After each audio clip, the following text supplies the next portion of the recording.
Hi, that's the wrong one. Hi, you saw nothing. I didn't press the wrong button and everything's very normal here. Yep.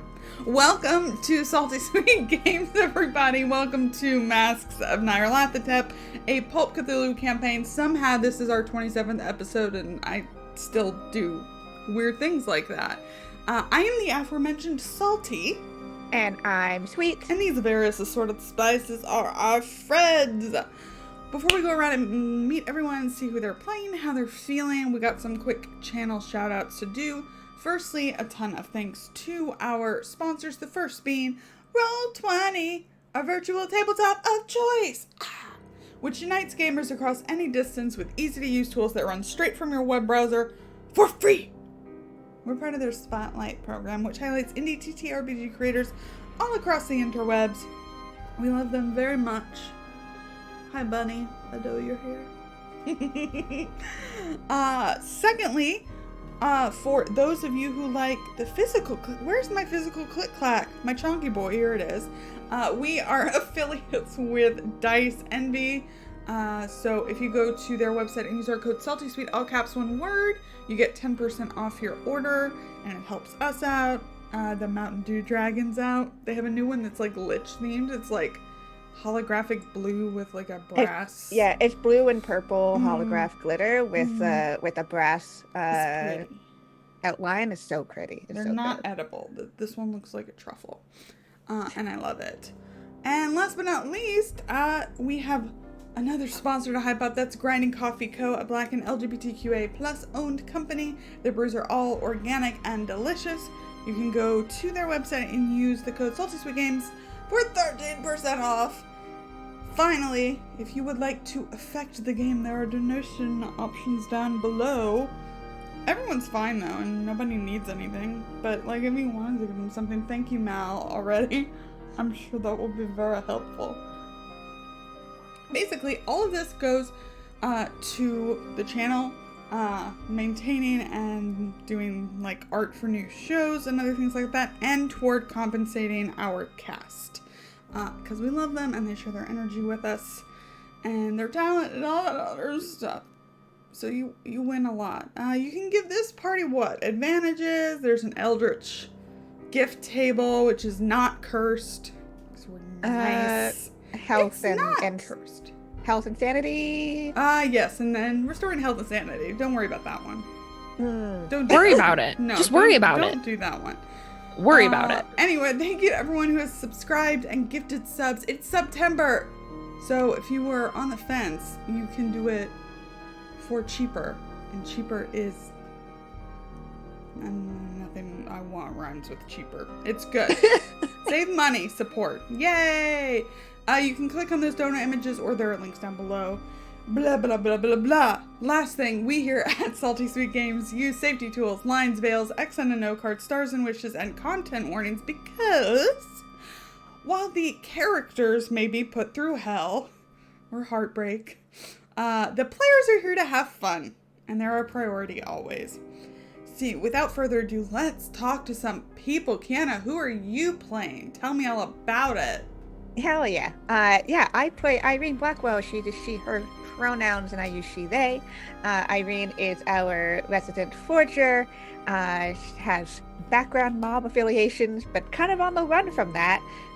But she specializes in artwork and forging art. And she's interested in a certain artist in London who has some weird ass fucking paintings. So, maybe we'll get to talk art today. That's the name of Miles Shipley's next gallery show. Weird ass fucking paintings. Let's go up to Allie. Hi, Allie. Hey, everybody. It's Allison. I play Ganymede Graves, adventure scientist. She's a naval officer and has spent an awful lot of time on land lately. But her mind has been opened beyond the realms of logic and science, and she's super curious. And I have a feeling she's about to get a stern talking to from her grandfather, who's also the captain of her ship. We'll see how that goes. But yeah. Cool. Good. It's good to be back. Hey, everybody. Let's go over to Charming Charlie Rapp. Hi, Summer. That's me, Charming Charlie. I'm so charming. Hi, I'm Summer. 9 a.m. everyone. In case you've forgotten, it's 9 a.m. I was having flashbacks to last week and just how charming I was, and was just I was overcome, honestly, with how my charm is just, it's overflowing out of me. Anyway, hi, I'm Summer. I use she, her pronouns, and today and every day until he dies again. I'm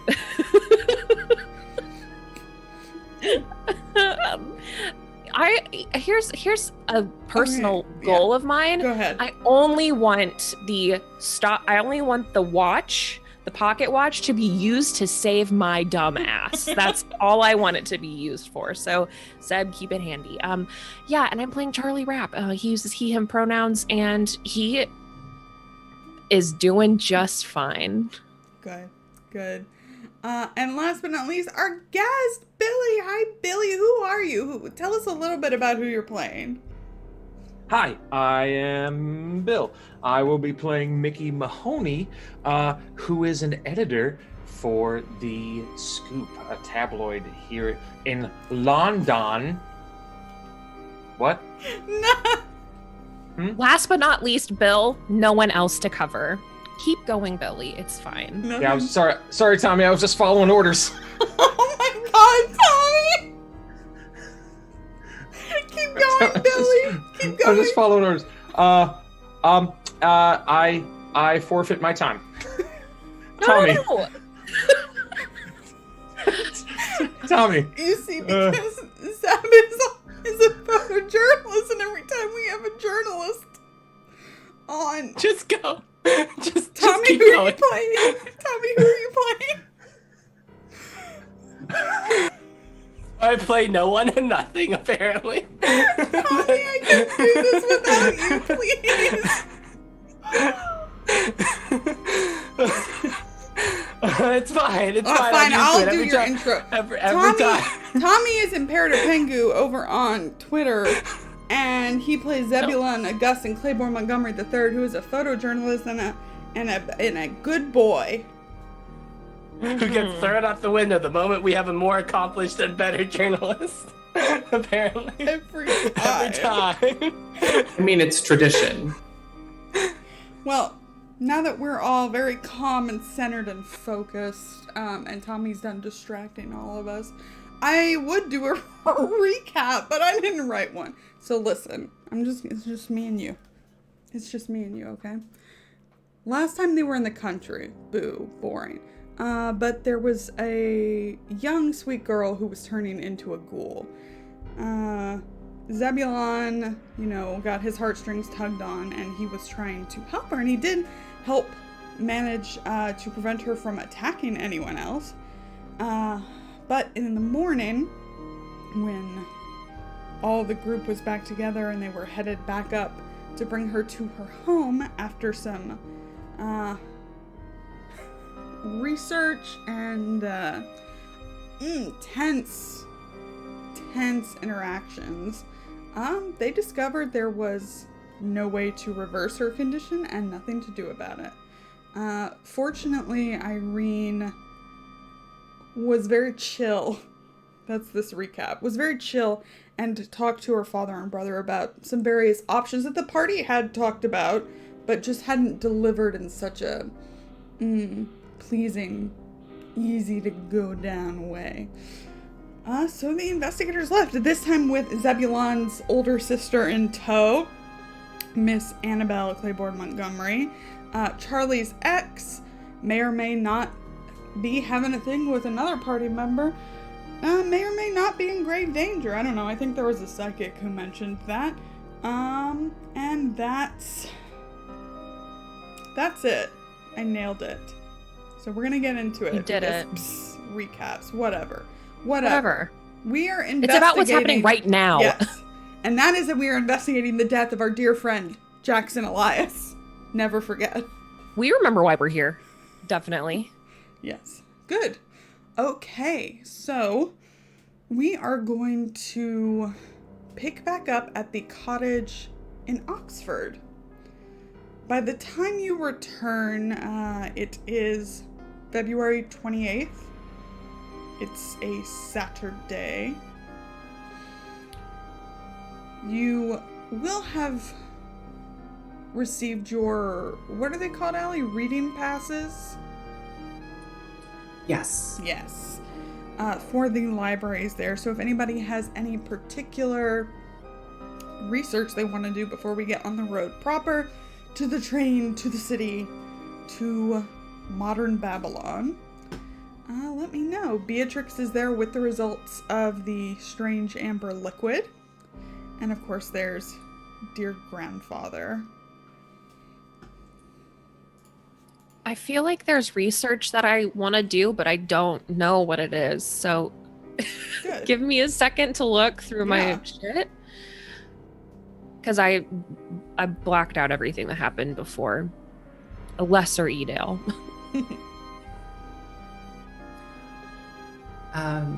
I definitely have a touch of research that I'd like for Ganymede to do.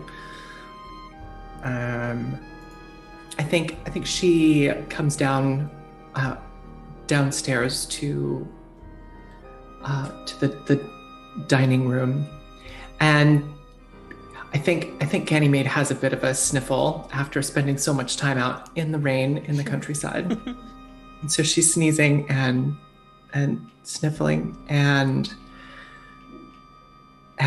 she's looking for Beatrix. Mm-hmm. I think we didn't talk. I think it was probably late when we got in, and we didn't have a chance Exactly. to chat. And yes, Yeah. I think you find her probably preparing luncheon. good morning, dear. How are you? Alright, sight better than you, I think. Yes, I picked up something in the countryside, I'm afraid. That's why I never go out and about, you know. Of course you don't. She winks. I remember those trips in the car, in the rain, the top down. She looks Mother around. was Well, furious. I think she looks overhead as like the floorboards of your grandfather's room creak as he starts to move around.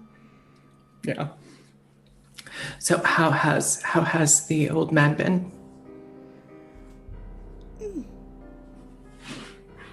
I'd say he hasn't got his land legs about him yet. Yes. Well, it seems as though it takes longer every time he comes home, doesn't it?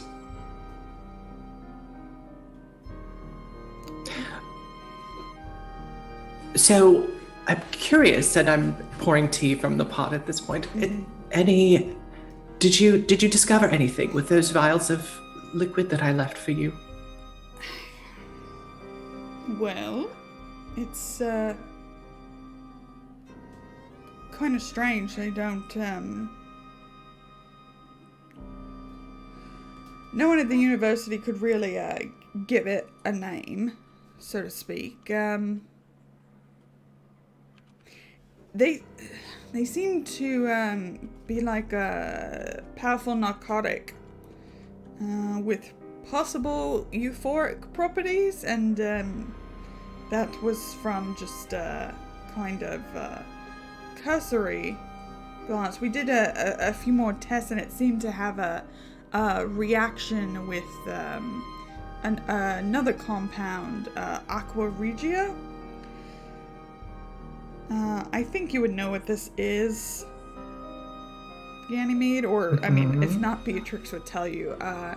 Aqua regia is a dangerous fuming mixture of concentrated nitric and concentrated hydrochloric acid, known to alchemists for its ability to dissolve gold and platinum. Uh-huh.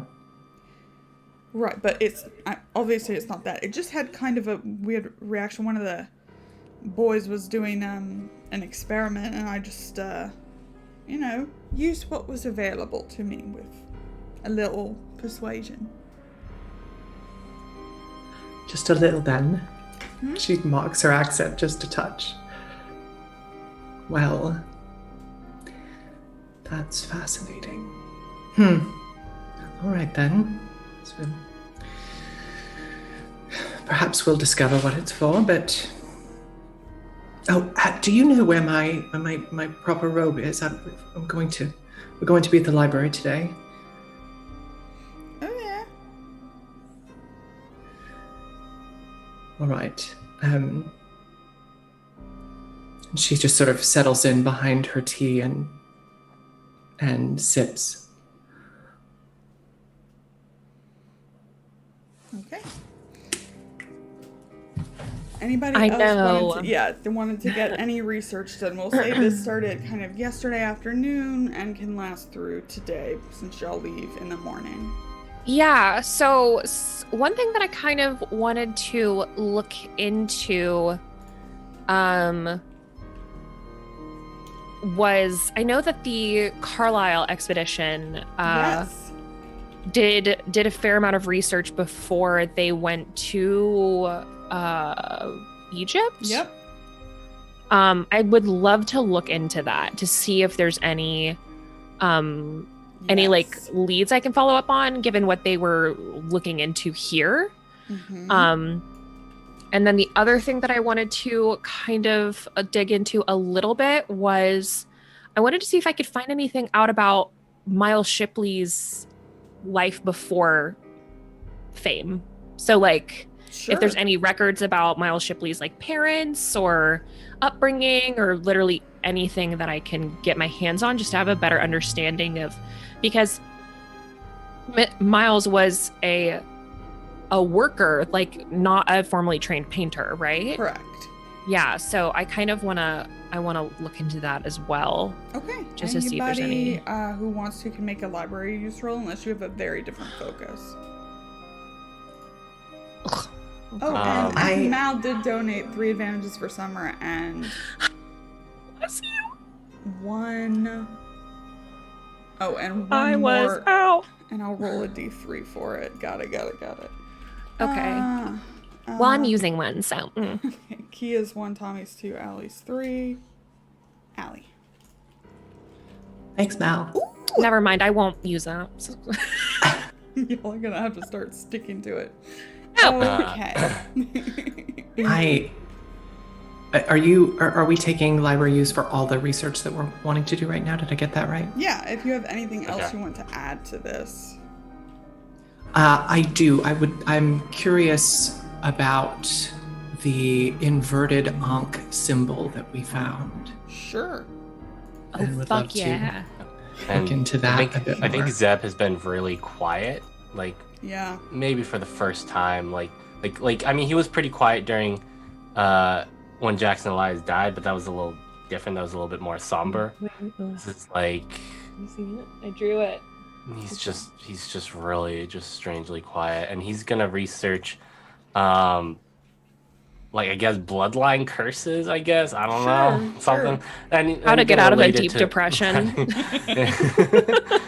But anything sort of that he could find sort of related to Eloise's whole thing. Sure. So go Can ahead. I also add Yeah. Mordigian or Mordigian, whatever that Yeah. name was? All right. Mordigian. Mordigian. I get automatic advantage because I'm wearing my Oxford robes for this. So I don't think that's how that works. I'm pretty sure you said that that's how it works, Lauren. I don't I tried. recall. All right, I'll use a regular advantage then. Do what you want. Hey. Okay. No, you don't have to use yours either since we're all calling Since we're them all, off. yeah. That's the last time, but you don't have to use it. 'Cause that's it, Okay. though. Look at you, Mercy though. ended. Look, we got 3 hard successes. That's pretty cool. Tommy did.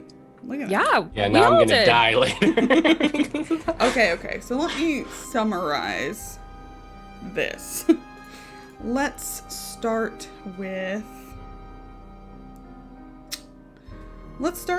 Miles Shipley. There's not a ton about his life like, obviously, because Yeah. he wasn't in the public eye. But he has a lot of famous customers. I think what you find is that he actually doesn't do gallery shows. He only deals with private buyers. But amongst his clientele include Aleister Crowley, the infamous occultist, Algernon Blackwood, the writer of supernatural stories, Austin Osman Spare, artist and occultist. Could you throw those names in Zoom chat for me? Yes. Thank you. I got Alistair. I got Crowley, Algernon. Blackwood, and Osman Spare. Yeah, so I would definitely be familiar with all of these names. Yes, I think in your line of work, absolutely. Yeah. Does it seem like he's mostly working with just people who believe or practice in the supernatural? It seems like it from at least what you can find. You find a few quotes. Crowley described his purchase from Shipley as an ode to Bacchus in its audacity. Yeah, I think that bodes well for Charlie for a lot of reasons. I'm a rich person who deals in the supernatural, so I think I had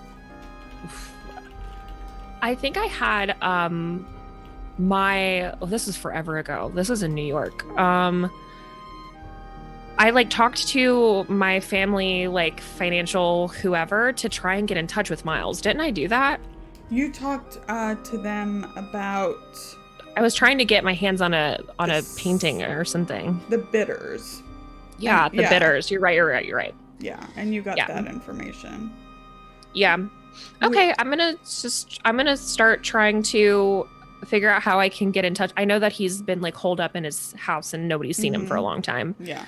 But I'm still gonna, I think I would, if that address is public domain or is known, I would probably send a letter ahead and say, kind of give a rundown of who I am and that I'm interested in buying a painting. I don't know if it's on public record, but... Do you think I'd be able to find it? Not at the library, no. Okay. Yeah. That's fine. I'll get the letter. Anyway, ready.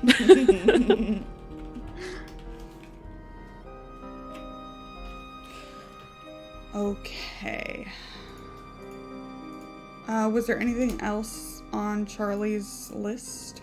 Yeah, looking into what the Carlisle expedition was researching before they left for Egypt. You know that from all your research before, the person who joined them was Sir Aubrey Penhew. And the Penhew Foundation is a big Egyptologist group. So that's where they were before Sir Aubrey joined them and they left for Egypt. Yeah. And the Penhew Foundation, that still exists in London? Uh-huh. Okay. Yeah. Put that on the to-do list. Yes. I think one of your clues in New York was also related to it. Yeah. Okay, bloodline curses. And how to fix them. Right. How to fix bloodline curse, Google. Unfortunately, a lot of what you find, Zebulon, is, the way to end those curses is through death. And nothing more specific on the veins in particular. Yeah. I mean, I figured this is more narrative for Zeb than anything else to deal. Yeah, absolutely. And finally, I know Mortigian was one of ours. You find a few things. I think probably some disturbing sketches. It's like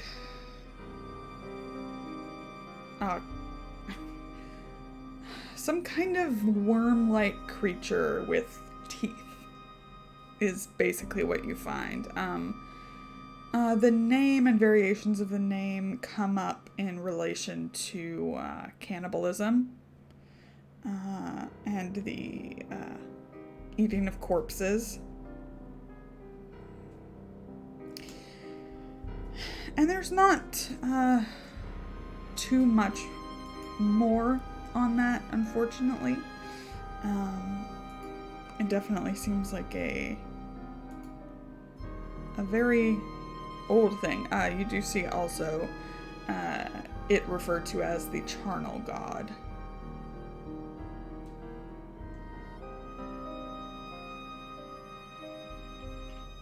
And what was the other thing, Allie, that you were interested in?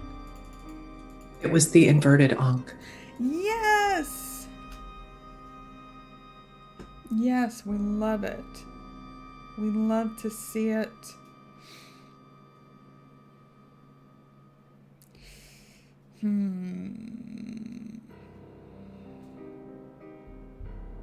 Hard success, eh?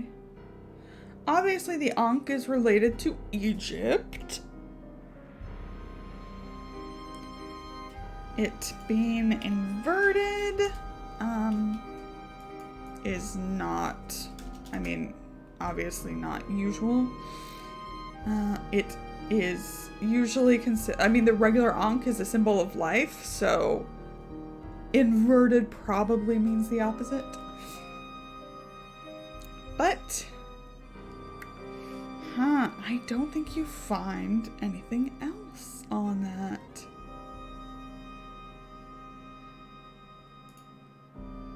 Yes. Okay. Irene, was there anything? Okay. Nope.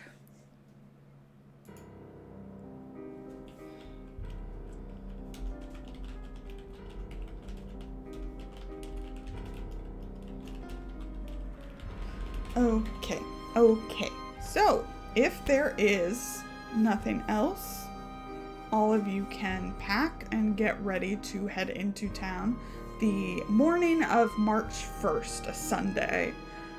Charlie, Carlton Ramsey first put you up in a decent hotel, and then Charlie, of course, upgraded you, so you're staying at the Ritz, so have fun. Is there anything you'd like to do before you leave, particularly Ganymede? I would like to say goodbye. I should probably have a more formal goodbye with my grandfather before I go. Sure. And then Beatrix, of course, but so whichever one you'd like to. I think they're Whatever you'd like to take on. I think they're probably together, arguing over how best to maintain the roses outside. Your Perfect. grandfather's back in his gardening garb. Yes. And I drop my duffel in the entryway and wait for a convenient moment to enter into the conversation, which is an uncomfortably long time, right? Yeah, I'm sure. Well, we're off to London. I don't expect to be back here, but possibly will. Of course, I'll send word, Beatrix, if that's the case. Beatrix, who was already getting maybe a little heated with your grandfather, heads over and wraps you in a hug. She starts, you see she's flushed and starting to tear up a bit. Yeah. Don't stay away so long. I hope not. It's been good to be back. Take care of yourself. And just a peck on the cheek. And right then, when are you back to the Daring, sir? Nothing clear as of yet. I was hoping you'd be joining me. Well, possible, I suppose. I suspect that a voyage field is coming soon. Egypt possibly, but I'm not sure at this point. We'll see what we learn in London. Yes, well, you will behave yourself, Ganymede. Probably not, sir, if I'm being completely honest, but you understand, of course. She's trying to make light as best as she can. Very, the most distant twinkle possible in his eye. So distant. Yes. And unsure whether she's hit the mark or not, she kind of changes her demeanor immediately. But I'll do the family name proud, of course, sir. This isn't America. You know. Well, she genuinely doesn't know what he's talking about. And this isn't Peru. This is England, Ganymede. Of course, sir. Understood, sir. He narrows his eyes a bit. No playing cowboy. She can't help but hide but have a bit of a a smirk at that. Mm-hmm. Of course, sir. I will keep all of my fantasies of the OK Corral at bay, at least until we've left Her Majesty's shores, sir. I give you my word.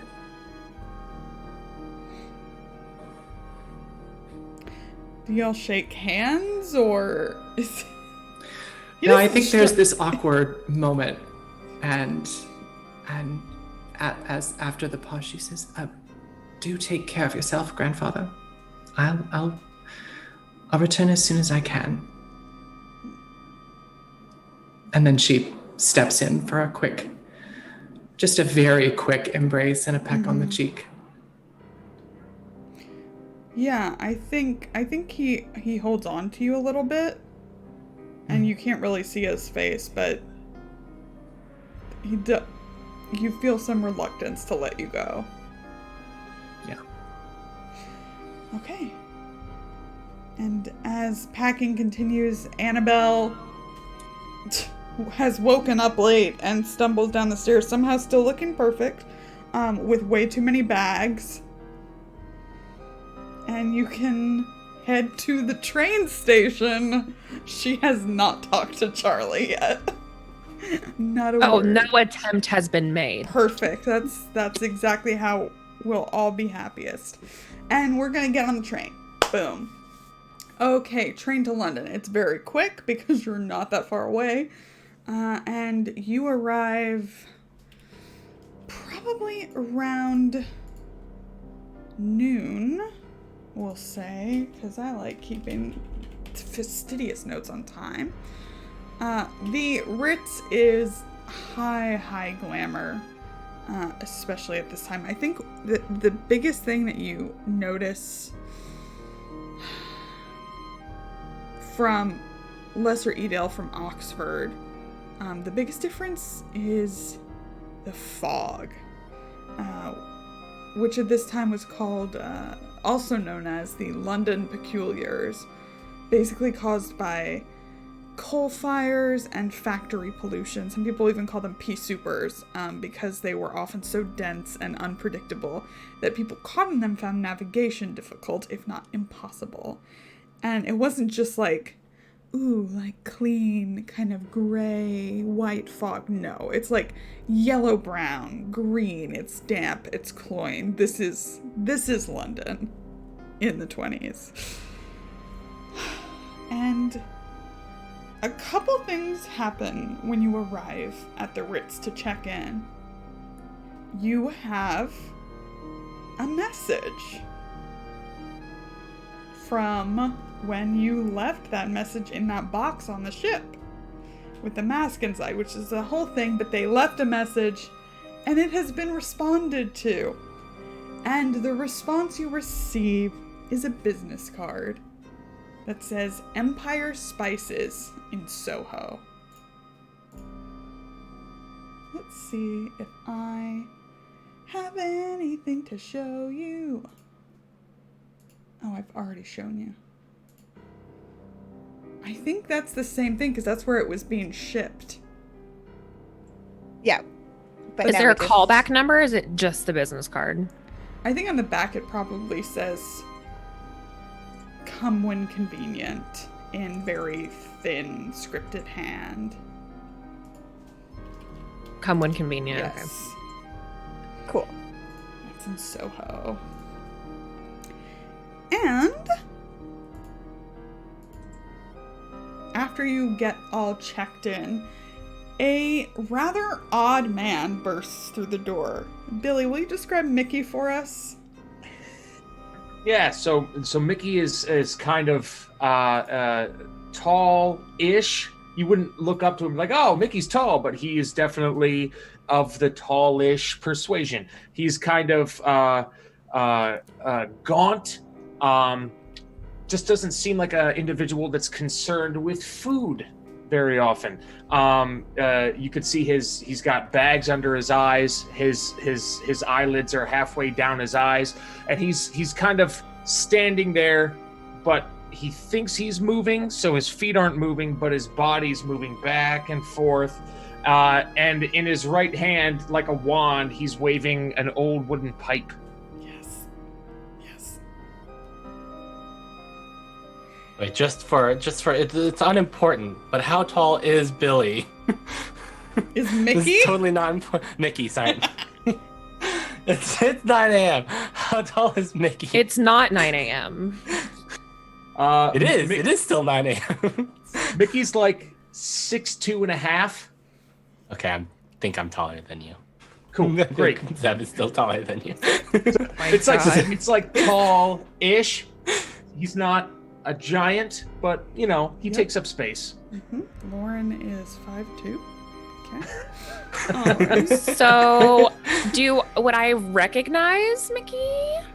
I don't know. I think I know that Rebecca gave you the name, but Yeah. Mickey, the people that you are looking for are in front of you in a group. There's an extra blonde woman with them, but you think these are the people. Hello. I've found you. Charlie turns around and looks at this strange man of the tallish persuasion. Now, yes? Can I help you? Can I help you?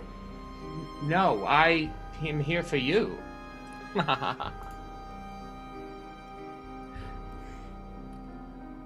Wait. What did you say? Can I help you with something? Yeah, are you all right? That's the blonde woman. Oh, where are you from? South Carolina? Oh, that is unfortunate. Welcome to London. Are you enjoying yourself? Some of the time. She kind of both holds on to Ganymede and Zebulon. We actually just got into town. Have you had any tea? I guess that's what people do when they're visiting. I'm sorry, I'm London. gonna ask what everyone else is thinking. Who are you? Ah, yes. That would be important. My apologies for not introducing myself. I'm... Oh, wait. Mickey Mahoney. I have heard you have been in cahoots with some of my colleagues, perhaps? Yes, actually. My name is Charlie Rapp. I was actually given your name by a friend in New York, and Charlie goes to shake your hand. And he extends his hand to shake and misses by like 6 inches. Charlie will correct for you and shake your hand. It's like you end up touching at. Is that what's happening? Okay. And then with this handshake, his hands are very like uncomfortably clammy. Cool. Love that. It's fine. I've touched a sweatier man in the past few years. Oh right, Larkin. Yeah. You're like, who? So sweaty that you remember him years later. Yeah. Oh, so sweaty that I obviously you mentioned it like 1,000 times how sweaty he was. Yeah, and I think Charlie just says, I wasn't expecting you to come to us. I was expecting to have to call on you. Well, the fates would have it written differently. Hold on. I had it when I walked in, and there's this thing about doors, and you walk through the doors and you forget one. Can I have a moment, please? And he turns around, and you see him like fumbling through his pockets, and he's kind of like, there's something like hard and crusty that he's like breaking up in his pockets, and then you see him put his hand in his mouth. And he comes back. Just give it a moment. Yes, there's something about art. It involves art somehow. Yes. We're looking into Miles Shipley. Miles Shipley, yes. What is it that you need to know? I would love to meet him if at all possible. Do you know him? I know things about him. Wait, do you know where he lives? Wait. I have it. Yes, I do. Great. If you wouldn't mind telling me, I have a letter to send. Well, I think there's privacy involved, so I'm not sure if I should give it to you right away, but I do know it. Well, if it would make you more comfortable, we could go on a drive, and if we happen to pass it, you could point it out to me. We could, but I would much rather go on a drink. Can we go on a drink?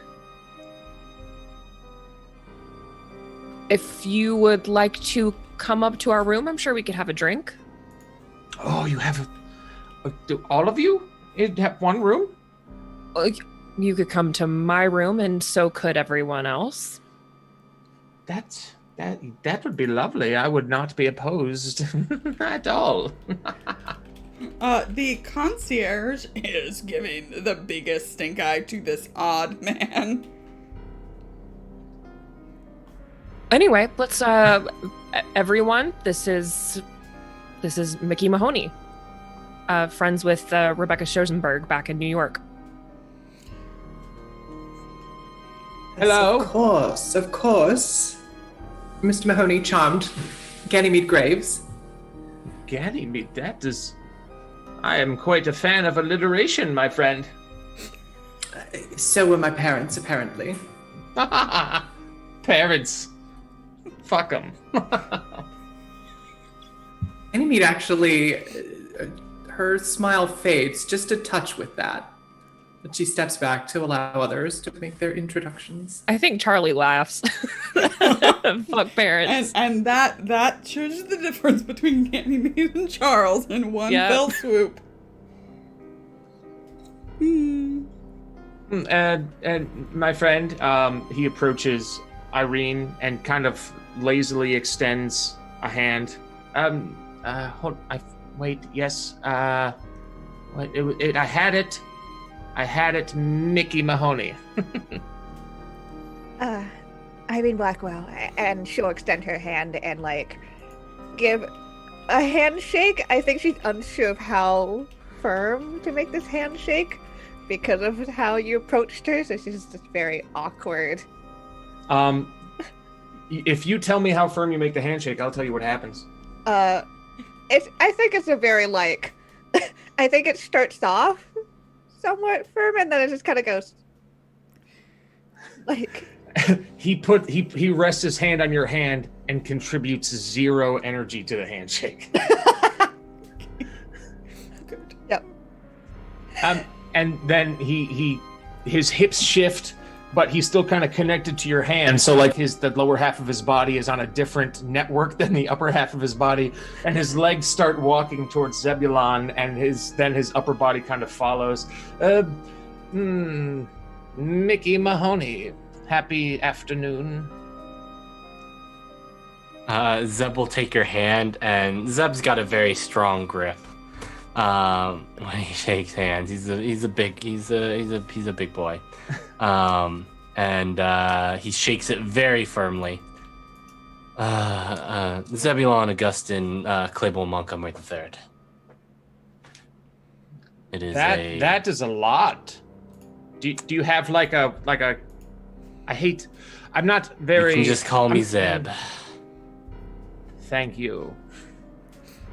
It is a just pauses for a moment. A pleasure to make your acquaintance, Mr. Mahoney. I've heard about you from Miss Schoenberg. We're colleagues. Yes, it has been some time, so Miss Schoenberg pops in and out of my, and then you kind of see him swipe at the air in front of his face, and then he gets lost in thought. Yep, that sounds about right for her. All right. Well. He's back. Hi, I'm Annabelle. Annabelle, from Florida, did you say? I did not, sir. South Carolina. South Carolina. Yes, that's it. The well met. Well, I'm gonna leave all of y'all to it. Would you like me to bring your bags up to your room, Anna? I'm not staying here. I have a place to stay in London. Oh, that's I've been right. doing business back and forth. My friend Ed My set me bad. up with a place, so I'm fine. Do you need any help? No? And Ganymede steps up just to say goodbye. We'll be seeing you later then. Oh, side glance at Mickey. Yes, Ganymede, would you call me and we can go out, please? You can come yes, too, of course. Irene. The rest of you cannot. Irene looks a little taken aback at being included. She's just like, There is a surprisingly vibrant nightlife here. I always thought London would be kind of stiff and stodgy, but there's some pretty interesting places. So just give me a call. And she writes down her number on a piece of paper and passes it to Ganymede. Well, you tire of London, you tire of life, as the man says. Don't do anything Dad wouldn't do. Zeb just gives Anna just it's a sarcastic Montgomery Kid remark. You don't do anything Mom wouldn't do. Well, we know that's not gonna happen. No. She scoops up her bags and is going to head out and catch a... What are they called here? Hackneys? That sounds right. Yes.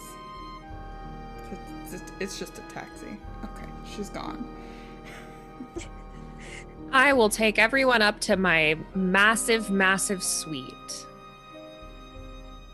Perfect. but of course you got the biggest Yes! possible room. Jackson's paying for it, so... No, I'm just kidding. I'm paying for it. I was about to say Carlton Ramsey will not approve. It's fine. It's fine. I've got monies. Fuck parents. Let's go. Fuck your missing parents in particular, Ganymede. Yeah, Ganymede. Fuck your parents. Okay, you head upstairs. Yeah. Oh, let's give you a floor to be on. How about you be on the 5th floor? We love the 5th floor. Great. Is the 5th no. floor the top floor? No? Do you Well, want then to be... put me on the top. Yeah, fuck. I would have requested the top floor, Lauren. Okay. Yeah, more floors for Ganymede to fall down. Yeah, Yeah, I was that's a like, good I idea. put you low so you could survive a fall. Okay. Actually, I might have been right. Well, 5th is. yeah, we'll say you're on the 8th floor. Okay. There we Great. go. Everyone's happy now. Everybody is so happy now. Yeah, I think so. We go into the room and everything, and Charlie kind of turns to Mickey and is like, we actually had the pleasure of reading some of your articles. Ooh, which ones? Because let me tell you, there's a big difference between all of them. Yeah, you cover a wide variety of topics. We read a bit about the attacks that were happening in Lesser Edale. Yes, I did write that one, for sure. And a few others. Zeb's already at the wet bar. Yeah, Sure. Zeb's like jumped his back and he's Yeah, So- Charlie gives you a gesture like, make it a big drink for me. You see, Charlie, you see a sudden shift in tone in Mickey's physical demeanor, and then he looks at you very directly with his eyes open. Did you read the one about the grandmother that was left alone? The grandmother that was left alone. Yes, did you read that one? Can you give me a little bit more context? No. I don't think I did. He gets disinterested immediately and moves towards the bar. Zeb will hand everyone a big drink. Thank God. It's whiskey. It's all whiskey. Good, great. It's all whiskey. Good, It's all good. whiskey. Oh yeah, no Or scotch. prohibition. There's no prohibition. It's all whiskey or scotch, whichever one he gets his hands on first. We love it. I think Irene will get the drink and then she'll immediately set it aside. Yep. I think Charlie takes Irene's drink and pours it into his. Good. Good. And Ganymede's just sort of politely holding hers, but probably won't indulge at this point. Charlie's drinking all of it in about 2 seconds flat.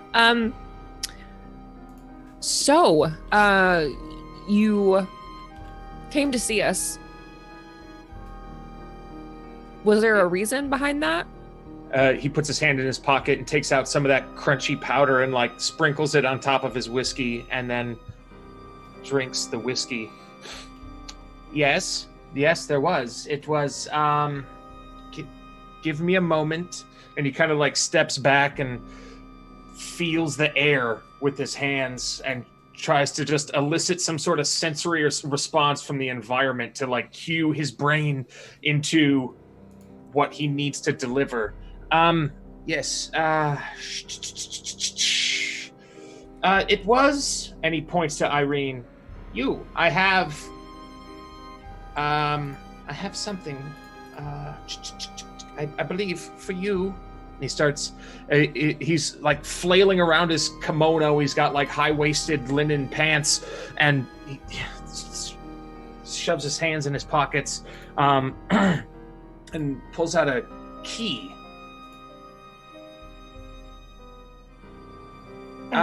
Does this mean anything to you?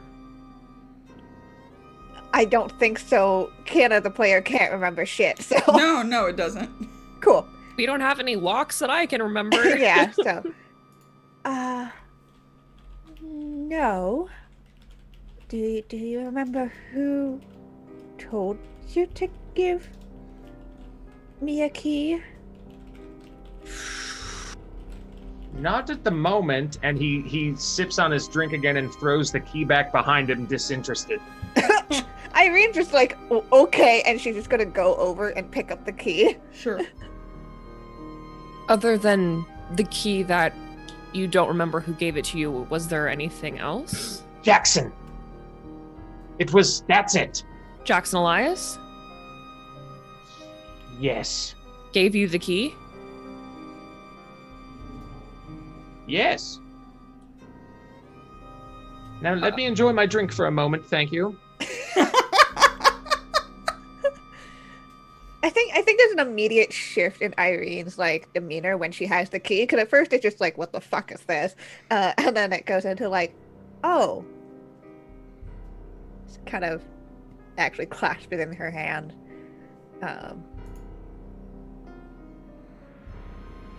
So he left this to you to give to me, if I'm understanding correctly. Yes. Yes. In a, I was to give it to you in a particular circumstance, and I'm not sure if that circumstance was achieved, but here we are.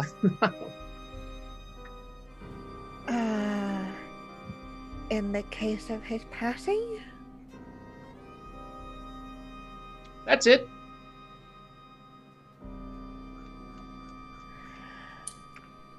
She'll turn to the others. And go, "Well, I believe we have another part of the puzzle pieces, to say the least, that he's left behind." He knew Mr. we'd be coming here. Mr. Mahoney, do you have any idea what this key unlocks, or where it goes? Not at the moment.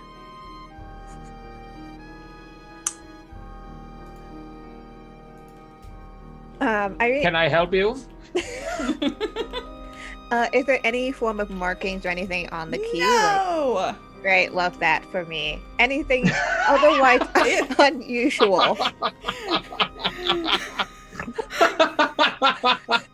Oh, sorry. It's your useful item. So Okay. this will unlock any door, but it will work once. And once only. Okay, cool. I Will think it it's the unlock master any key. lock? Or it will unlock any door? Ooh. Ooh. Good question. Any lock. Cool. Cool. Is it the key to Charlie's heart? Irene has had that for a long time. And she's had no idea. A perfect metaphor for this key right now. Yeah. So Irene will just kind of like look at it. What is this? Why do I have it? Where did it go? Well, no. I don't remember getting those. Yeah, she'll just kind of, I guess, it'll go with the rest of the info, and she'll kind of pull open her bag with like her notebook and any of the like pamphlets or anything else. Gun. Her gun, like any of the other stuff, and just kind of slips it into there. Mm-hmm. There's a lot happening in that bag. Well, while we're all here, Yes? we might as well talk about what we're going to do next. Oh, I do believe, if it is not too rude of me, there was the thing about the artist. Miles Shipley. Yes! I know where he lives. You said that. I did? Yeah. Oh, well. Well, I know that. And then he'll take a sip. You know, Zeb's on his second drink. I know that you already told us, but I didn't have a chance to write it down, the address.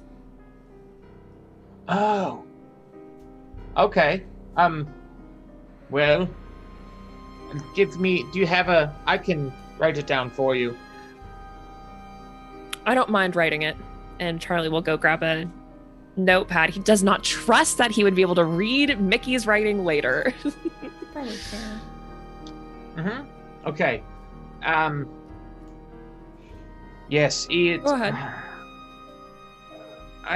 It was in London. Yes. I'm a visual person. And he goes to the window of the suite. I was just gonna say, would you like to look outside? He Zeb's goes, on his third drink. Just knocked the second one down. And points in the direction, in like the physical relation of where it is comparable to where we're at right now. Yeah. Good. I'm glad you did that. You point that way. Mm-hmm. Me like, where's the Ritz in relation to Chelsea? You had a number downstairs. I just can't quite recall it. I did? That's so odd. Because now, like, I had it moments ago, but it is gone now. Mr. Mahoney, would it be easier for you to physically lead us to the location of Miles Shipley's abode? He smiles and looks over, and he's like, if you carry me. I'm not. A car could carry you. Yes. Lauren, I probably would have arranged for a rental car while we're here. Okay. Why wouldn't I have? Sure. I'm filthy rich. Are there rental cars at the time? That's what I You know what? It's not really Does what it- you can hire a hackney. driver? Yeah. Hold A on. personal driver. I'll tell you. We've got underground, we've got omnibuses, we've got hackney carriages, which are the black taxi cabs, trams, car hire. Automobiles may be hired from garages by the hour, day, week, or month. Amazing. I just went ahead and got it for a full fucking week. Great. The speed limit is 20 miles per hour. I can't wait to go 20 miles per hour. Oh god. Let's go. Let's go. We've all had a drink. Perfect time to drive.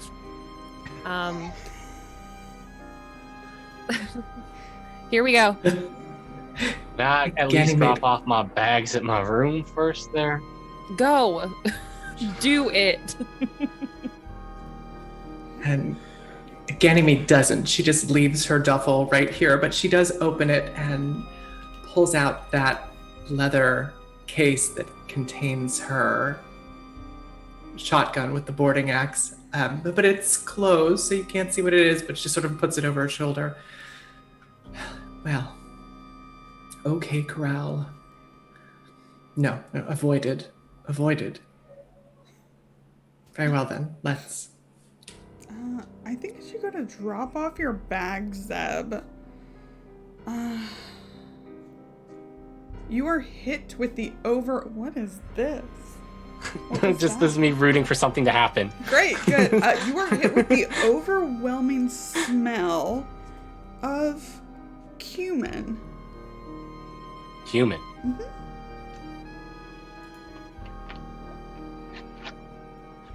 Does Zeb know what cumin smells like? Let's assume It's a so. I spice. could have just said you smell a spice. I'm just trying to think of that. All right. And when I go in my room, is it in my room or It's is in it your in room. the hallway? It's in my your room. Man, they certainly do use weird. I think I've heard it called potpourri before. Potpourri. How drunk is Zeb? I mean, he's on his third drink. He took this glass with him. Is there another bar in here?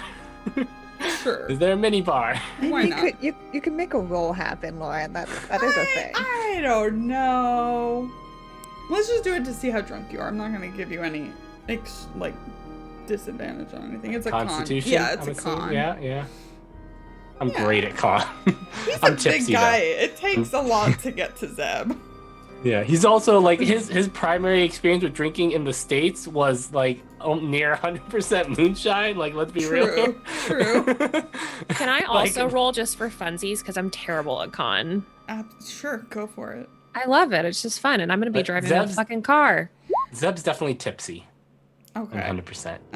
Anybody can notice that Charlie is not fit to drive a vehicle. No, he's fit to drive a vehicle. He looks great in the driver's seat. Can Zeb look around his room to see where the smell of cumin is coming from? It seems to be pretty pervasive. Mm-hmm. All right. I mean, then Zeb's just gonna drop his bag off and just assume that they put some sort of potpourri in here. Sure. Good assumption.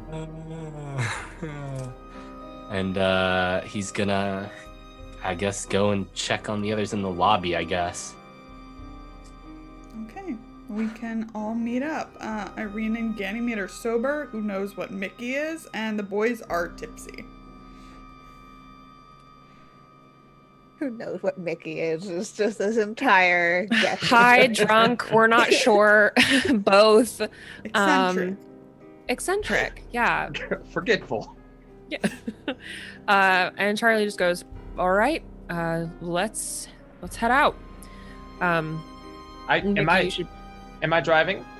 No, you should probably No. sit in the front seat, though, so you can point the way.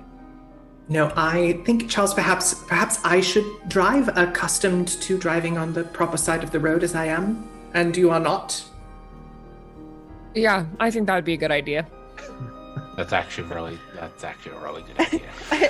I think Irene gives a small knowing nod to Ganymede as she just kind of takes Charlie's arm. Yeah. We're going now. Come on, Grandpa. Now, Ganymede, I don't think you've ever quite convinced me. Why do you decide to drive on the wrong side of the road here? And Ganymede is just going to completely ignore that, and she's looking over at Mickey. So, Wait, where one to? moment. Yeah, go ahead. You're about to say something, and then he'll look at you and go, "Fucking Americans." She stifles a laugh. That's perfect. She kind of mostly stifles a laugh. Where to, Mr. Mahoney? He cues his associative brain up and points in the same direction that he has before. This feels right. Right, yes. Off then. And she starts the car and steers into traffic in that vaguely in that direction. Yeah, you're headed west. I've got my letter. Good. Good. So Mickey 100% feels like he's guiding them in the right direction, but I feel like there should be an element of probability as to whether or not they get there. Yeah. You want to roll, Billy? Yeah. Yeah. Mm-hmm. Yeah. Or how long it takes. Just roll how long it takes. Ooh. Roll D3. Sure. Okay. Where'd I put the chat? Okay. If this is 3 fucking hours, oh my god. Everyone hates me. We're sober now. We're sober now. So you're going a little loop-de-loop, a little sightseeing. It's a mile and a half, by the way, of actual ground distance. Yeah, it's a mile and a half. It's not long. Wait. Also, perhaps in the first hour of the journey, they stopped at a real shady location, and he was able to pick up some things from a friend, Oh, Some sure. crunchies, some pocket crunchies. or other stuff. Anything. Think Zeb's just in the back seat, getting more irritated as he sobers up. just trying. I think Charlie fell asleep against the window after about an hour and a half. Yeah, I think you ended up on the south bank somehow, which is not at all where you're supposed to be. Are we there yet, Mr. Mahoney? Obviously not. And eventually, 3 hours later is the funniest thing. Eventually you end up in Chelsea. It's West London, the Thames to the south, Knightsbridge to the north, Belgravia to the east. Predominantly a lower middle class and working class area. there are very close packed houses here, and the fog is, those London peculiars are a bit more intense, just because they don't really have anywhere to spread out. Tradesmen, shopkeepers, and lots of artists make up this part of the city. There's a very bohemian air to the borough. And since it's maybe the afternoon right before everybody's coming home for the evening, the streets are fairly quiet. The home Mickey eventually leads you to sits in a terraced row of houses, and it's a two-story brick building that seems to be in need of repair. You can see the windows are barred and curtained. There's a tall brick wall that surrounds at least the back from what you see, and there are trees back there as well. Here it is. Could have comfortably walked. Charlie's gonna write down the address first thing just to keep on hand. And then he's gonna climb out of the car and stretch because we've been in the car for 3 hours. I feel like at some point you maybe stopped for a snack. Like gave up and like let's have eat. fucking lunch. It's like, Right. It's like a big montage. We're having tea later. Yeah. Everyone's Yeah. just staring at Mickey. Yeah. The Benny Hill theme plays. Yes. Is there anything we should know before, I guess, cold calling? I was just gonna leave this letter and hope that he got back to us. Then why the hell did all of us come here? I don't know. If he's home, I believe I know him. I could introduce you if you don't know. That would be great. Let's see if he's home. And he walks up to the door and like does 3 really slow dramatic raps on the door. Sure. Knock knock, Miles Shipley, open up. Okay. Miles, it's me, Miles. Mickey. Yeah. Yes. Can I help you? No, never mind. Okay, so it takes a bit, but eventually you hear shuffling toward the door, and it opens, and there is an old woman there, about 70, a stooped frame, kind eyes, white hair. This is Bertha. As she is carrying, she's wearing like a house dress, and she carries, what is it? A knitting basket. Miles, you've changed. Oh, I remember you, the journalist, the reporter who came by. It's Edita, but thank you, darling. Hello. Can I help you? Yes, I was checking to see if Miles was in. I have some friends I would like to introduce. Well, he's working at the moment. Is there anything I can help you with? What the intention of your visit? Or... Yes, my name is Charlie Rapp. It's nice to meet you. I'm actually interested in purchasing some of Mr. Shipley's work. Oh, yes. Wonderful. Well, come in. We can look around a bit. That would be lovely, thank you. Okay. Come inside. Yeah, she opens the door. Let's see. This house.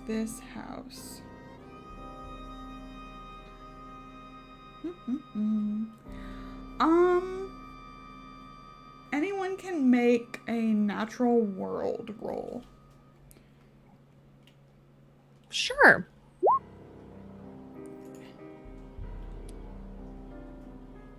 Yeah, I'm good. Hey! Oh, hey! We love to see it. I'll How the use the fuck? 2 luck too. Okay. I'll use the 39 luck. Shush. Do it. Do it. No, it's fine. Do it. Why are you rolling? Stop it. Okay. So, when you first come in, there is a very odd smell in this place. It's similar to body odor, but it strikes you as not being human. Love. It smells almost like you're at a particular section of a zoo. As you move in through the kitchen and then into a hallway, there are a set of stairs. We have all of his paintings up on display in our garret room. There are so many piling up. He works all the time. Would you mind if we took a look? Of course. I'm excited to have new people to show this to. Are you and Mr. Shipley related? I'm his mother, Bertha. I actually don't think I caught your name. My brain wanders. I'm Charlie Rapp. Nice to meet you, Mr. Rapp. You too. Nebulon, Augustine Claiborne Montgomery III, ma'am. Yes, good. Miles, we have guests. And from upstairs, you hear kind of quick moving around. And then a man comes down. How to describe Miles? Very thin, dark hair, really dark bags under his eyes. This is Miles Shipley. He almost like races down the stairs.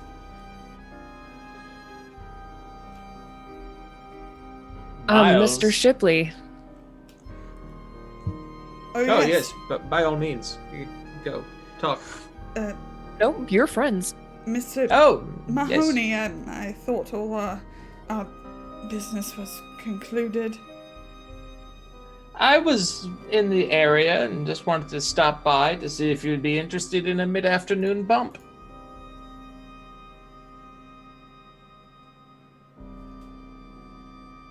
And he has no, like, Yeah. doesn't, he, like, there's he connects with Miles and he just forgets everyone else is around him. Yep. And he's just, like, looking at the friendship. Yep.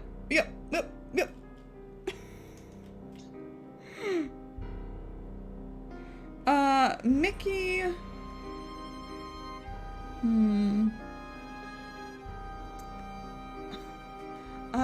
Miles, rather, stands up straighter and says, I'm not sure what you're talking about. Drugs, my dear. Do you want to do them?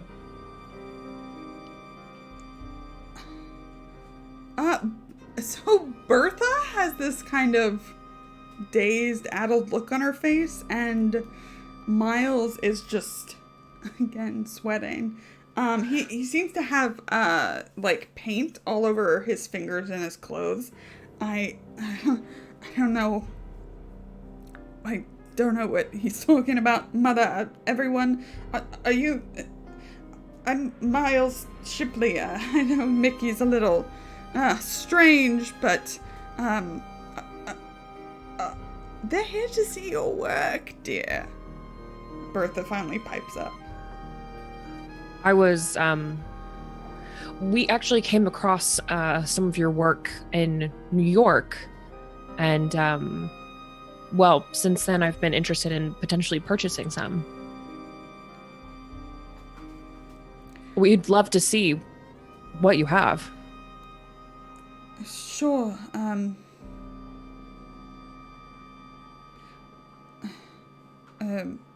Mother handles all that, the business side. You can look around if you have a question. If I'm not busy, I can try and answer it. Mr. Shipley, I apologize. I know your mother said you were in the middle of working. Yes. Perhaps this is not really a moment of just questions. Actually, I do artwork myself. I alongside Mr. Rapp here, came across one of your pieces, and something about it was fascinating on many levels. Not just as one would as a pedestrian to it, but fellow craftsmanship. And actually, she's going through her bag, and I think she pulls out her notebook and that initial sketches she did of that piece in order for her to study and learn it in order to forge it. Right. So I think that she kind of just pulls it out. It's this one. Yes, the call that one the Dark Pharaoh. He steps closer to you, and he smells like he hasn't showered it in a while. Probably. Is it that same smell of like? That smell is kind of again pervasive. Like the whole place smells like it. But you can also, as he gets closer to you, he's got a couple of like nervous tics. It seems like.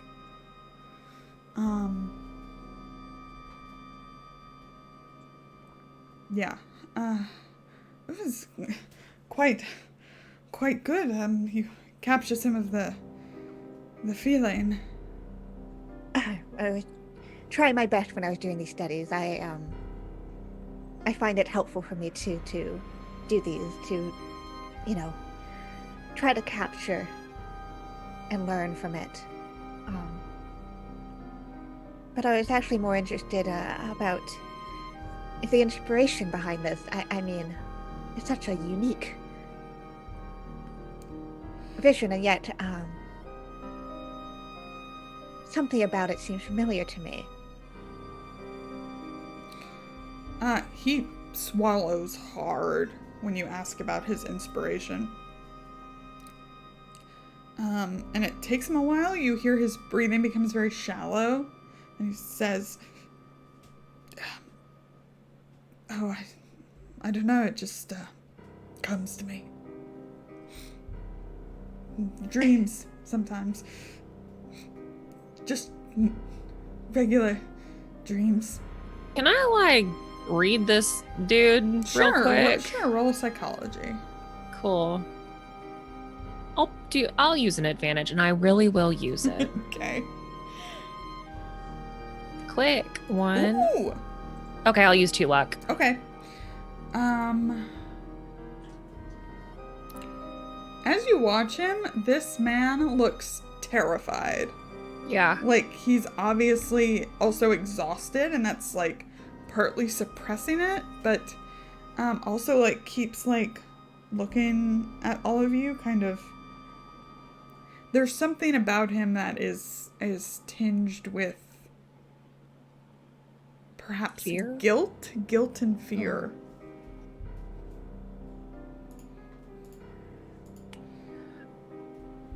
We don't have to discuss this at the moment. If your mother would be so kind as to show us your other works, Yes,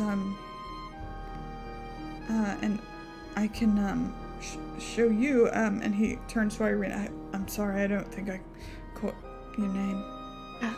Irene. Call me Irene. Just artist to artist. If you'd like to see what I'm currently working on, if that's all right, Mother. Of course, I'll show, what is happening? Tommy is just expressing his doubt. Press Tommy for doubt.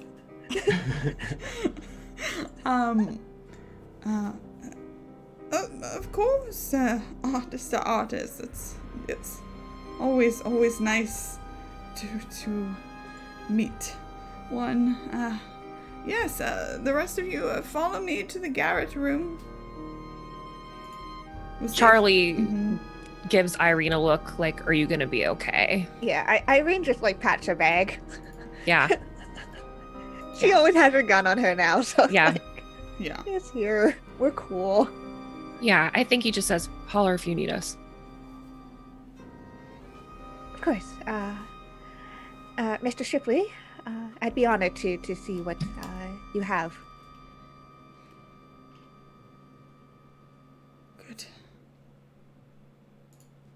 Okay, and so everybody heads upstairs. Garret room basically just means the attic. Miles turns off on the upper floor and opens a room that appears to be a bedroom, but it obviously has like set up for painting. While the rest of you go upstairs. Let's start with the garret room first. So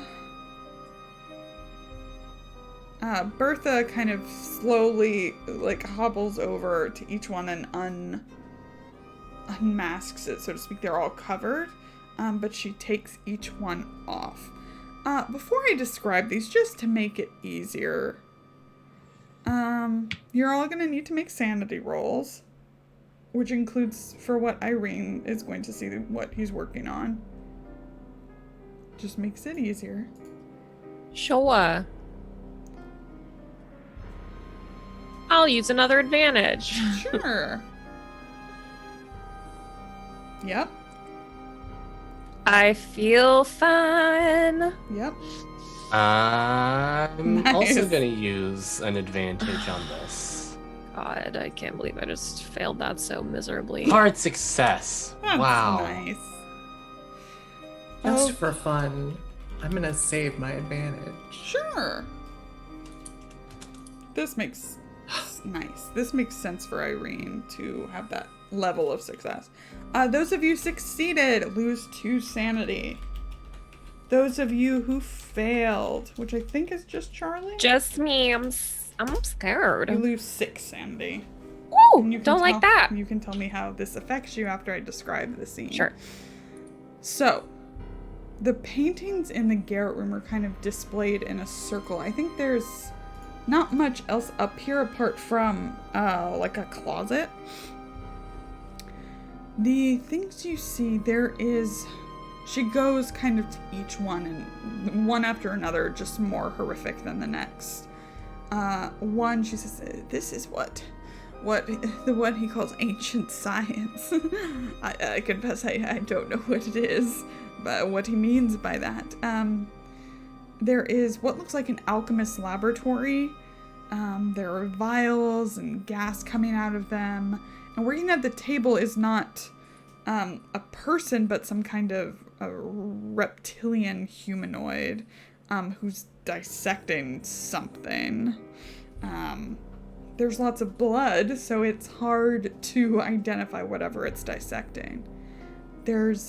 She walks to the next one. Oh, and this one is, he calls it goat wood.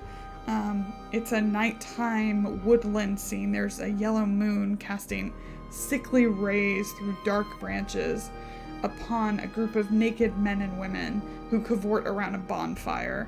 And rising from the flames is the image of a goat-headed man whose outstretched arms seem to be conducting the crazed antics. Oh, hey, thank you for the raid, 20 sides to every story.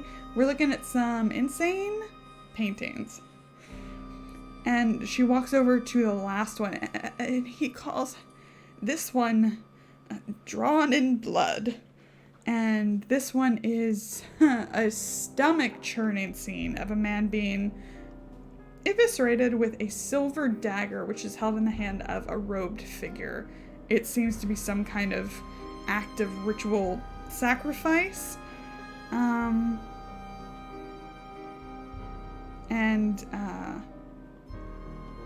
The thing that I think provokes such intense reaction is that all of them seem to be moving and shifting much like the Dark Pharaoh did for those who looked at it, which I think was maybe just Irene who looked at it in detail. But it's shifting and all of them seem to be moving. Bertha doesn't seem to notice. She's just standing there like a proud mama. Well, please feel free to take a closer look, and I can tell you about the prices for each one. Like Miles said, I do tend to handle the business side of things for him. And I want to ask, how is Charlie feeling? Like, what is this? Oh, like he's about to pass out. Yeah. Like that's kind of how he feels. Like he definitely gripped onto like something to steady himself. Yeah. Like he might have even just like reached out and grabbed onto Zeb. Yeah.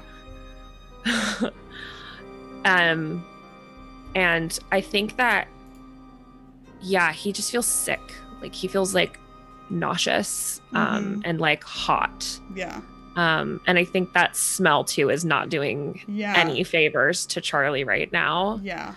And I think that he's having a very similar reaction to when he read the books. Yes. And I think I think Zeb would probably be the only person to hear him, but he's counting quietly under his breath. Mm-hmm. Because last time this happened, he lost track of time. Yep. So he's quietly counting, just to make sure that he's not losing track of what's going on. Yeah. So it's not good, but I think after he probably gets to 60, like he probably counts through a full minute. Yeah. He is going to look over at Bertha and say, "How much for all three?" Oh. Oh my. She kind of looks you up and down.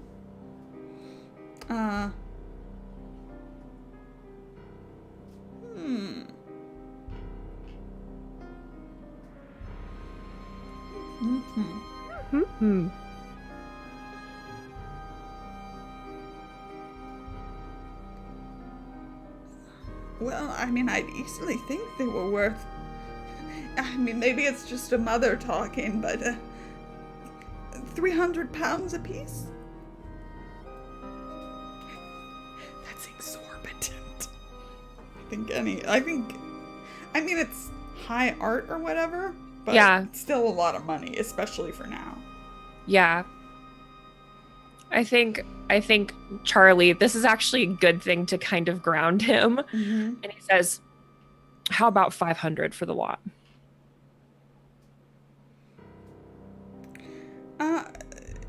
Her eyes narrow and the smile increases a bit, but obviously in kind of a strained way.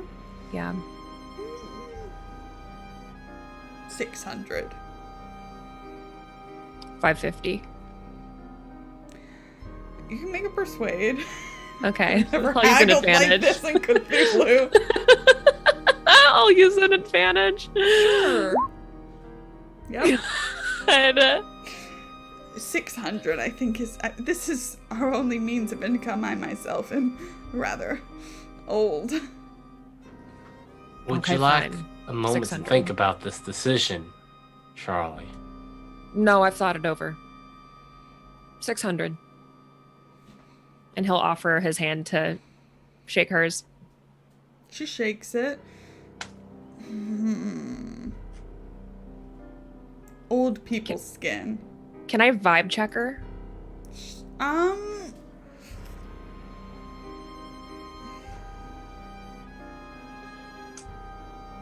Sure.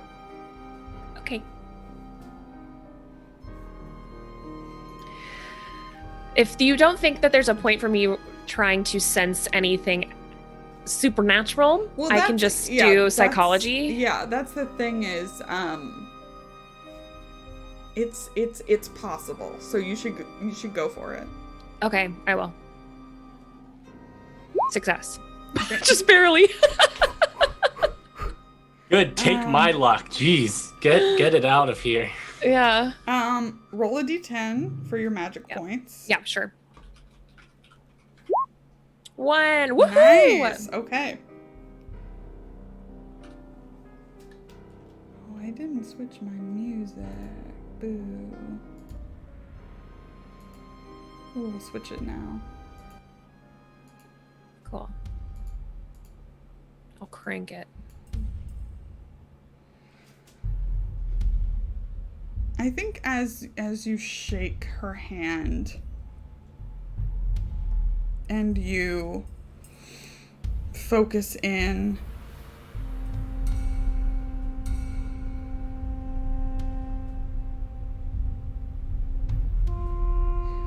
it's not necessarily a vibe from her, I guess, but the house.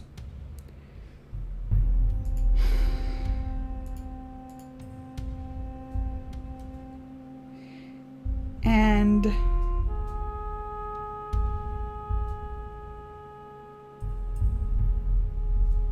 it starts off subtly,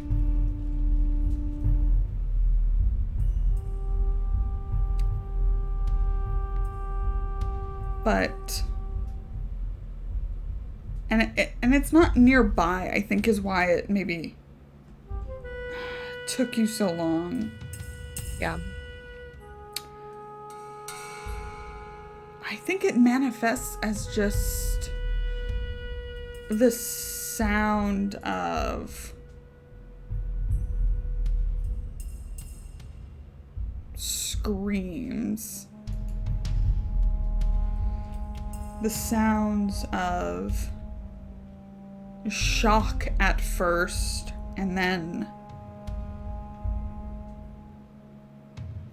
intense pain, and it's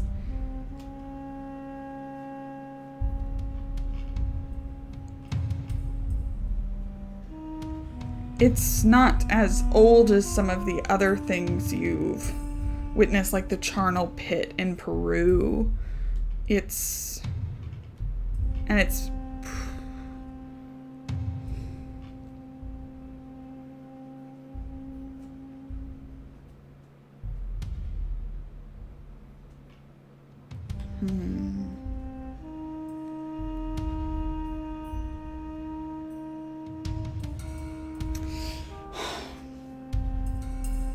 I don't know, it's a weird mix of things.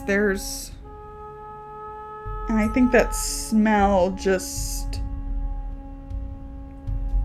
is permeating, like filling your nostrils, and you're hearing these very, very muffled screams from somewhere below. And it's like one after the other.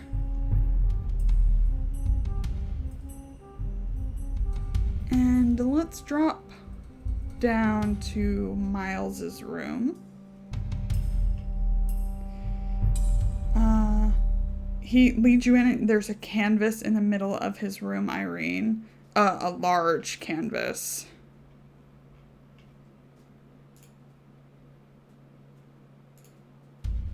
He gestures at it from the doorway. A very large piece. And she'll step inside. Mm-hmm. What's the general state of the room? Oh, okay, yeah. Not great. I assumed that much. Yeah. It definitely looks like he hasn't been caring for himself. The bedclothes are a mess. Things are strewn about. There's basically just a bed, wardrobe, dressing stand, and closet, which is like half open. Why don't you make a spot hidden check? Ooh, yes. Let me perceive things.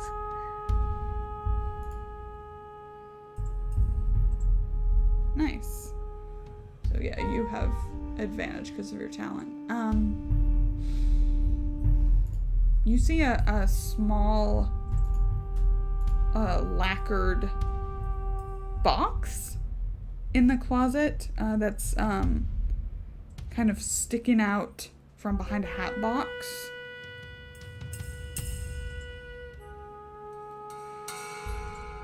Obviously it looks like it was attempted to be hastily hidden. Has not, and as you walk in and turn and see the painting, and this is where your sanity check comes in. Yeah.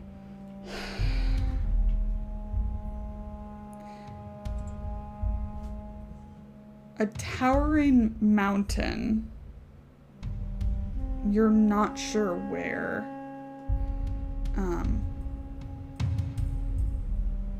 Is there, and over it is a monstrous creature, huge in scale. Its head a great red tentacle swathed in blood. Near a temple-like building, tiny human figures lift their hands skyward, like in supplication or worship to this. And from each of the humans' heads, you see a red band with either a tongue or tentacle that look very similar to the ones you saw worn by the cultists in New York.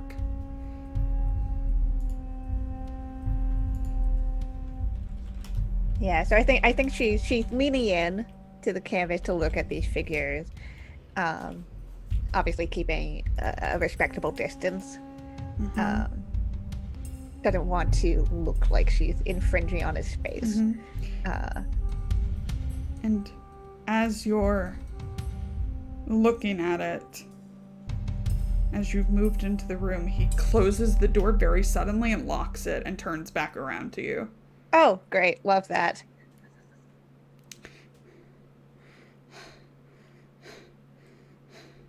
Are you all right, Mr. Shipley? You've got to get me out of here. You've got to help me.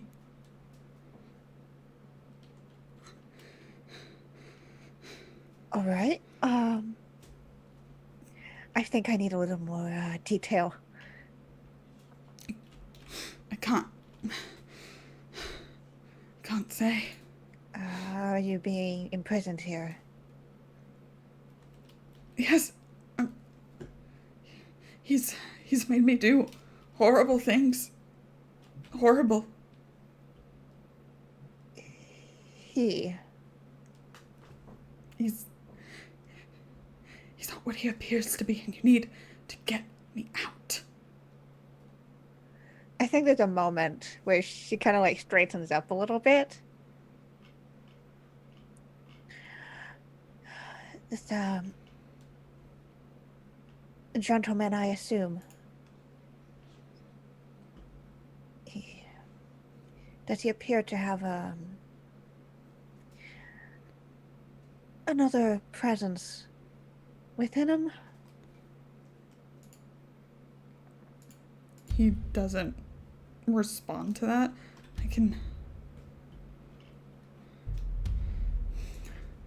don't know how to explain it without sounding insane, but I can show you.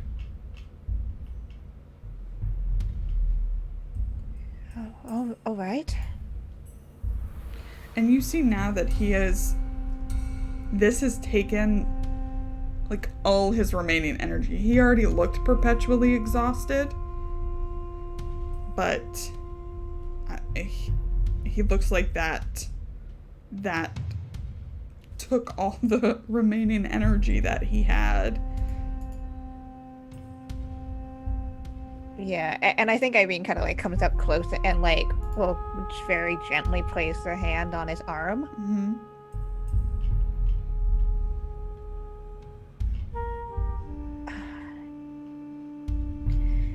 Do you need a moment? Maybe you could come back later when he's asleep. Do you know what time that would be? I mean, any time after dark, really. Gets dark rather early. All right. And does your mother know? He kind of looks off, and I think he starts kind of hitting himself a little, like either to try to like wake up or focus.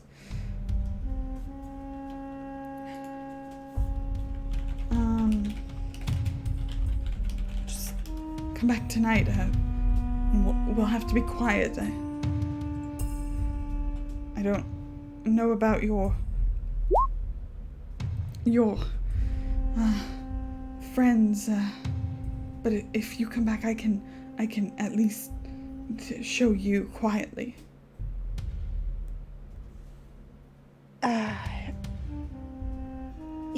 I don't know if this will be an assurance to you, Mr. Shipley, but my friends and I have dealt with these types of situations in the past. People who do not seem what they are. And she looks over to the paintings. People like them. And points to the head banded. Mm-hmm. I don't know that you've ever seen anything like him. What he does to people.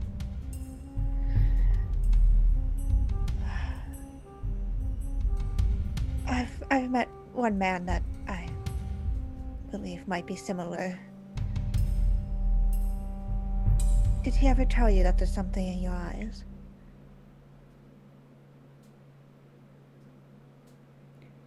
He looks confused, and then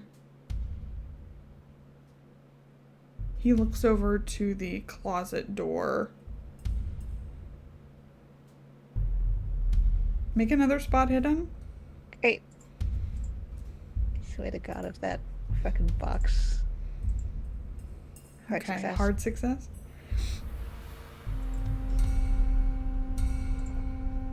Now that you are a little closer and look at it again,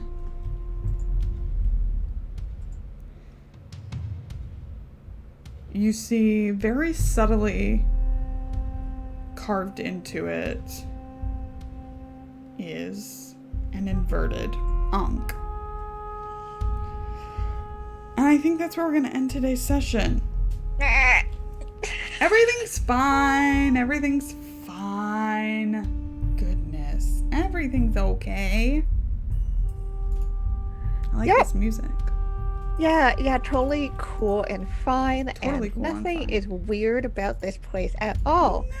No, of course not. That would be silly. Okay, good. This is fine. All this is fine. Let's go around and talk to everybody. Maybe I should change the music. Let's change this up. Let's go back to our favorite. Our favorite? Our favorite sad music. I call this one sad intro music. Let's start off with Billy. We're gonna do some outros. How did you find it today? And what can we look forward to with Mickey? I had so much fun. Sorry for complicating things exponentially with amazing. simple conversation. Expect much more of that as this little arc moves forward. I had a great time. One of my loves about like just doing character work in general is like when you put somebody in uncomfortable positions, you find out more about them. as characters. Yep. So like watching people react is just fascinating and the lifeblood of my existence. But this is an amazing crew. I had so much fun. Thank you for allowing me to do this. If you like internet stuff, you can follow me at Bill of the Forest. If not, I don't care. This is great. Yay. Thank you, chat. Thank you, Mal. Yes, thank specifically, yeah. Sure. And I haven't used any of those yet. Oh, I'm sure it'll come into play. Right. But yeah, that was fun. That was a lot of fun. Thank you. Fantastic. Tommy, how's it feel? How you doing? I didn't forget you.